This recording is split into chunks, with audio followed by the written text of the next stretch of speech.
(32 vjeçarja kishte 10 vjet me dhimbje koke. Mjekët zbulojnë sëmundjen e rrallë. Deana, 32 vjeçe, kishte një dhimbje koke prej 10 vitesh që e shqetësonte.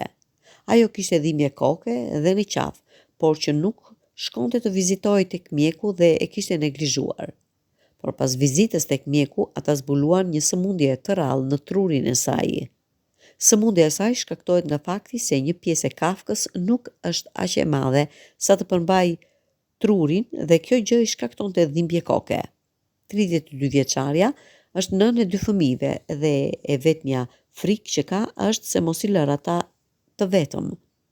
Ajo është duke mbledhur shumën për të kryer operacionin që do t'i shpëtojë edhe jetën.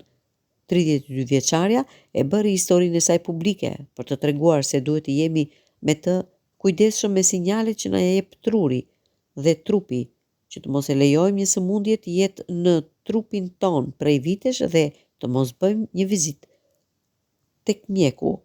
Ndaj, këshilla ime është që nëse keni një problem sa të vogël, të shkoni tek mjeku specialist menjëherë.